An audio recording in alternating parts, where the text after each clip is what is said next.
Liebe Freunde, ob ich die Eisgeräte und die Eisschrauben und das Bergseil wirklich brauchen werde, ist zwar höchst fragwürdig, aber es ist auf alle Fälle mit dabei. Man weiß nie, was passiert. Wir fahren nämlich nach Südtirol zum Cevedale Gletscher und nehmen dort direkt am Gletscher Musik auf für Mulus Mountain Melodies. Und es wird gefilmt vom großartigen Mike Meyer. Ja, ich bin am Packen, Ausrüstung suchen, schauen, dass wir ja nichts vergessen. Im Hochgebirge zu Musikaufnahmen. Viel Vergnügen.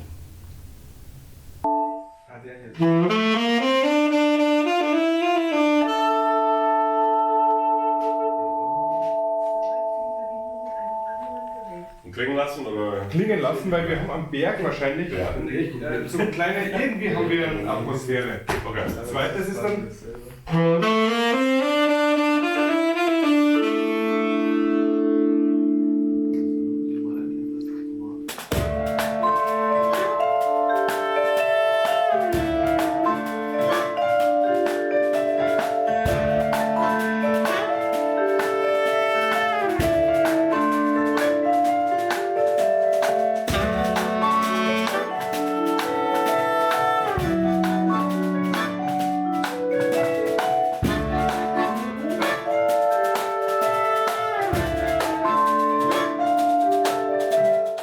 Wieder einmal wird gepackt, nur dass diesmal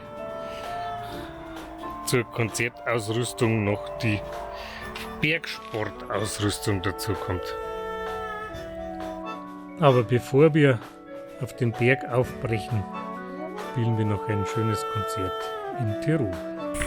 Hast du Lust, etwas zum Tragen? Wieso hast du denn was dabei zum Tragen?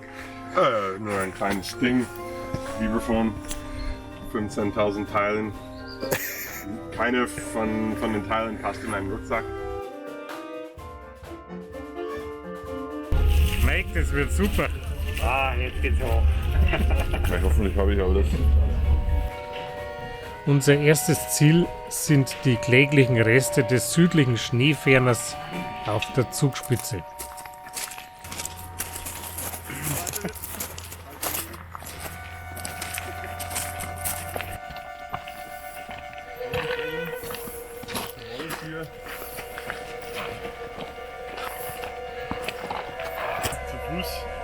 Weil eine Stunde Dreh haben wir da oben mehr nicht, bis wir alles aufgebaut haben und alles und Musikstücke und Aufnahmen auch.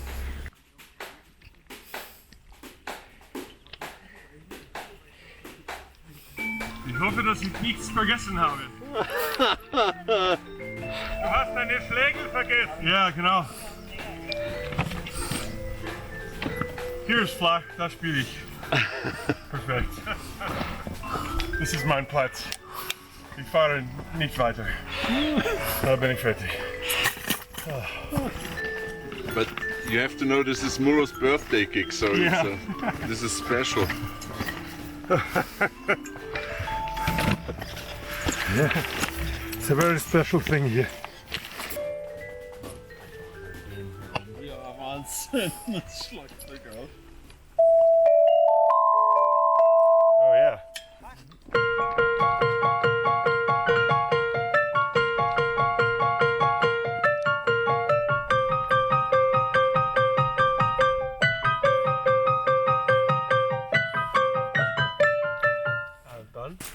Also, Attitude, Haltung und Show. Okay. Ja. Ihr müsst alle leise sein.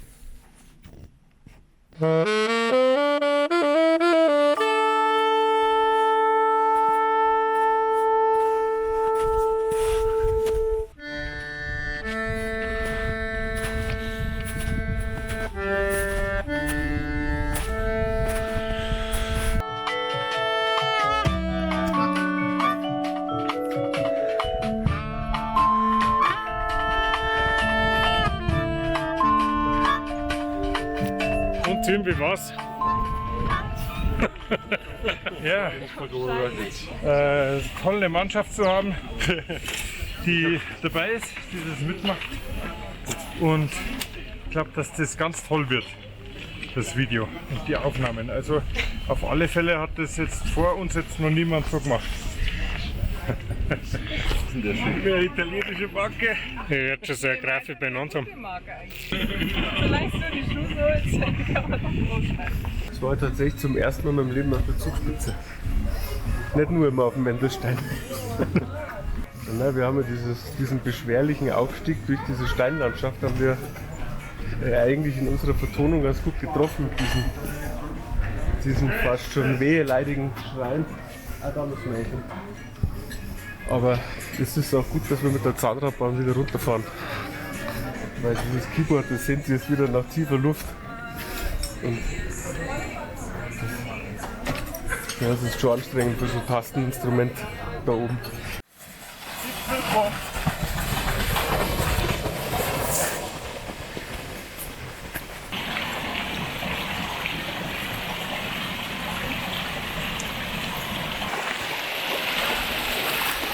Das Projekt Mountain Melody, das ist ein Musikalbumprojekt, aber da steckt eigentlich mehr dahinter als nur Musik, sondern Lieder, die verschiedenen Berggipfeln zugewandt sind, zum Beispiel dem Shirkuh, dem Löwenkopf in Persien, oder Preikestolen, da haben wir ein Stück, das heißt The Viking, Norwegen aufgenommen, oder auf dem Kerkis in der Ägäis oder auf dem Olymp-Göttersitz in Griechenland. Nun ja, und jetzt sind wir auf der Zugspitze hier, höchster Berg Deutschlands. Unten steht auf so einer Tafel Top of Germany. Und es gibt hier noch zwei Gletscher, den nördlichen Schneeferner und den südlichen Schneeferner. Der südliche ist schon kaum mehr da, da haben wir heute ein Stück aufgenommen, ein Lied aufgenommen. Jetzt sind wir auf dem nördlichen Schneeferner und man sieht hier förmlich, wie der Berg, wie der Gletscher ausläuft, wie er weint, wie er seine Substanz verliert. Das geht jetzt vielleicht noch 3, 4, 5 Jahre, dann ist er weg, dann ist Deutschland gletscherfrei. Und das ist schon ein Indikator, dass sich vehement was ändert in unserer Welt. Ein starker Indikator für den Klimawandel. Immense Veränderung. Jetzt geht's aber ganz schnell wieder ins Tal. Ein Gewitter zieht auf. Und unser nächstes Ziel wartet schon auf uns, und zwar die Zufallhütte am Fuße des Cevedale-Gletschers am Ende des Martelltals in Südtirol. Dort werden wir noch aufsteigen, hoffentlich nicht zu spät, und am nächsten Tag den Gletscher besuchen, um dort weiter aufzunehmen.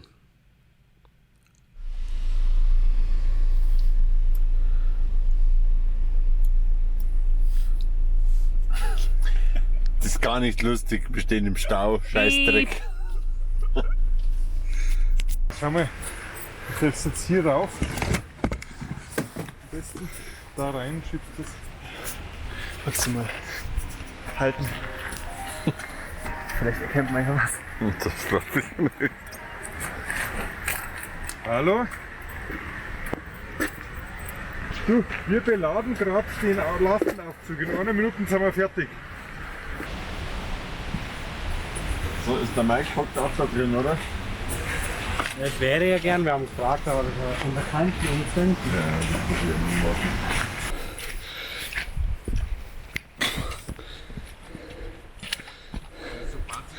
In der Tat.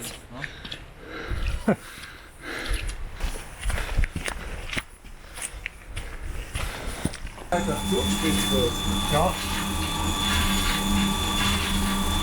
Und morgen auf die Seminare, aber ja. Der Reise ist auch nicht. Also nicht ganz auf dem Wetter, sondern nur an die Zug. Allein auf die Zug, ja. 3 Stunden. 3 Stunden schon. Ja.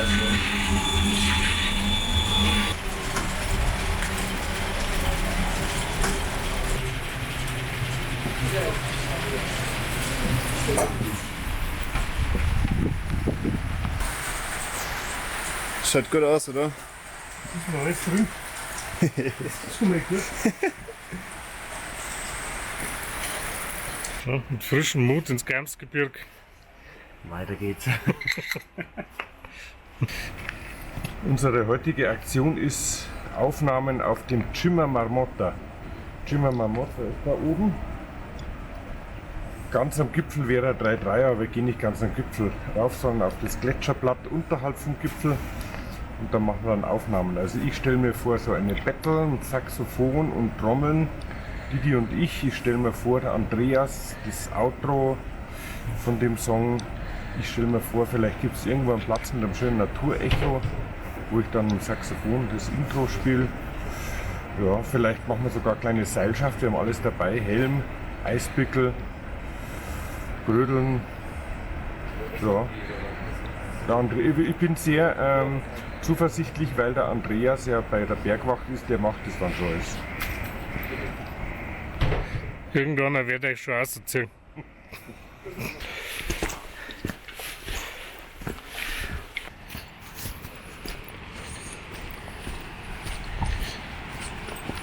Mike, den Blick brauchen wir unbedingt dann. Welcher? Wieder. Hab ich.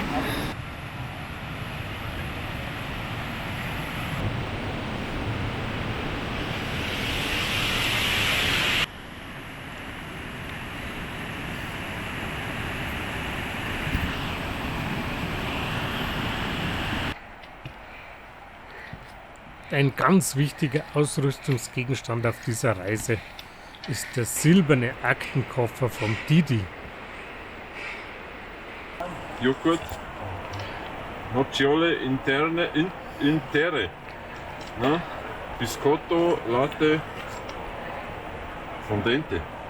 Nocciole intere, weil da Weil innen Nüsse, innen sind Nüsse drin. sind innen drinnen eingebaut in die Schokolade. Und weil das natürlich schon mühsam ist, das hier hochzuschleppen, kostet die Tafel leider heute 7,90 €. Aber ich sage mal, Günstig greifen Sie eigentlich. zu. Ja, liebe Freunde, jetzt sind wir aufgestiegen von der Zufallhütte zur Martellhütte. Den Fahnenmasten sieht man schon. Und die Zwischenversorgung bis dann zum Gletscher gibt es jetzt bei einer kurzen Pause auf dieser schönen Hütte.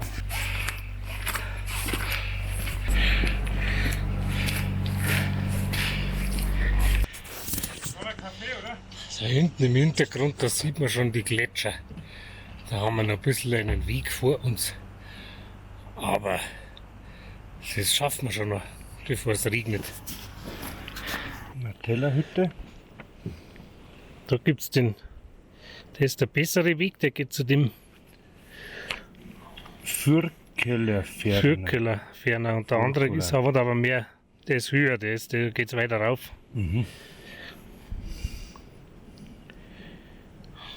Cima Cividale, der geht dann dann zur Zufallsspitze rauf auf 3,7. Motiviert, wir wollen hoch hier. Schnell! Auf geht's!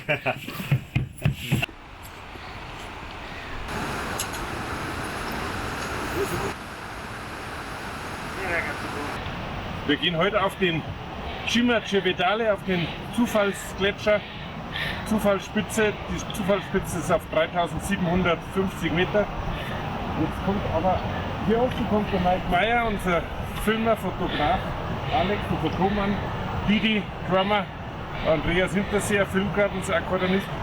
Und leider kommt aber jetzt ein Tag unten fetter Nebel rauf. Der kann uns das Ganze vermiesen, der kann den ganzen Dreh vereiteln. Aber wir versuchen einfach jetzt, was wir noch hinkriegen auf dem Gletscher. Ungefähr noch eine halbe Stunde, dann sind wir oben auf dem Eis. Die Mühe hat sich gelohnt. Der Gletscher liegt vor uns. Jetzt hoffen wir, dass uns der Nebel nicht überrennt. Dann werden das noch bestimmt tolle Aufnahmen.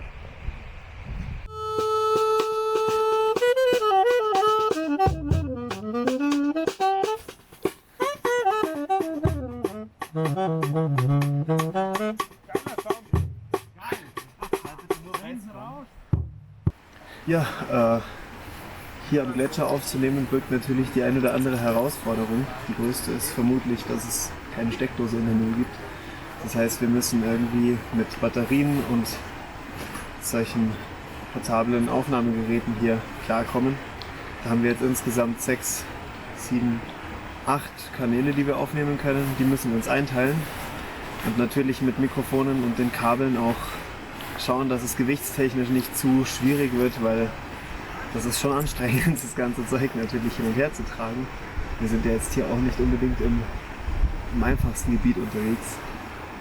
Und der Plan war, dass wir jedes von diesen Geräten hat mehrere Eingänge für externe Mikrofone und hier oben drauf zusätzlich nochmal ein Stereo-Mikrofon, das wir dann noch zusätzlich mit einbinden können. Das haben wir auf der Zugspitze für das Vibraphon, für das Bandoneon und für das Saxophon jeweils gehabt und dann noch von nahen Mikrofone mit dazu aufgenommen. Und auf der Weiterfahrt im Bus habe ich mir dann die ganzen Daten angeguckt und in mühevoller Kleinarbeit stundenlang die Einzelspuren zusammengebaut, dass man zum Schluss was daraus machen kann, was sich hören lässt. Und das hoffe ich auch, dass das funktioniert hat. Die Klangqualität von den einzelnen Aufnahmen ist wahnsinnig gut geworden. Es gibt kein Signal, das irgendwie unsauber ist oder wo was knackst oder rauscht. Die Umgebung klingt wahnsinnig beeindruckend, wenn man am Gletscher spielt oder hier im Berggebiet. Es ist total cool, wie sich da auch der Hall verändert, wenn jetzt das Saxophon irgendein Solo spielt. Man hört wirklich die Antwort vom Terrain, von der Umgebung.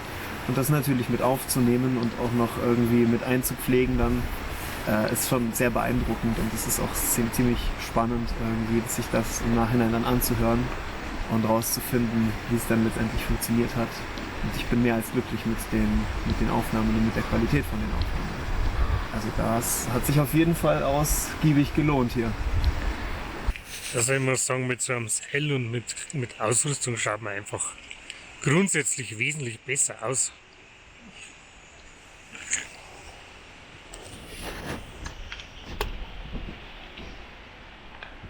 Ich mag das auch, wenn man ausschaut wie ein Depp.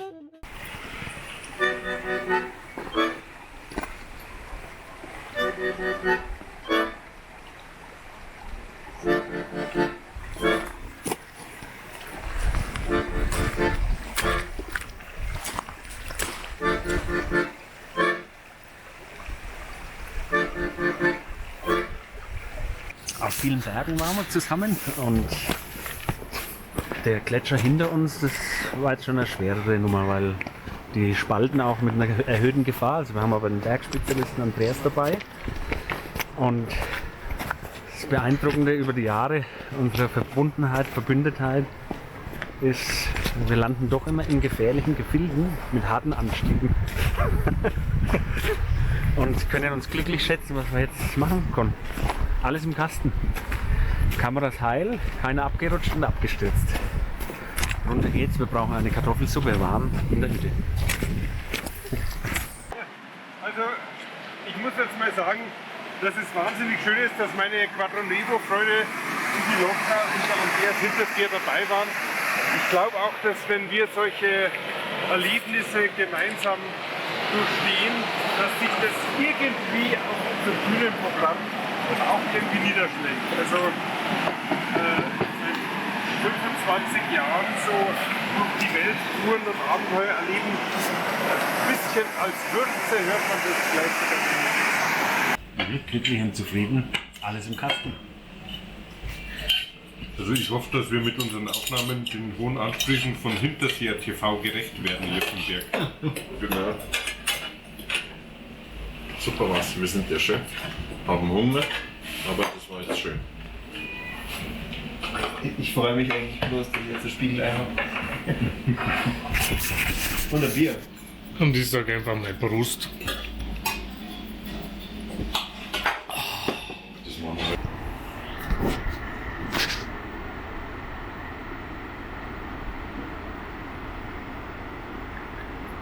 Also die Gletscherexpedition war erfolgreich und man muss schon, also ich sage jetzt auch wirklich nur hier im Hinterseer TV, dass der Andreas Hinterseer, also der Inhaber des Rundfunksenders, der hat uns gestern mit seinem grünen Bergseil das Leben gerettet auf dem Gletscher. Und ich sage immer, Amour, Amour, Amour, das Leben hängt an einer grünen Schnur.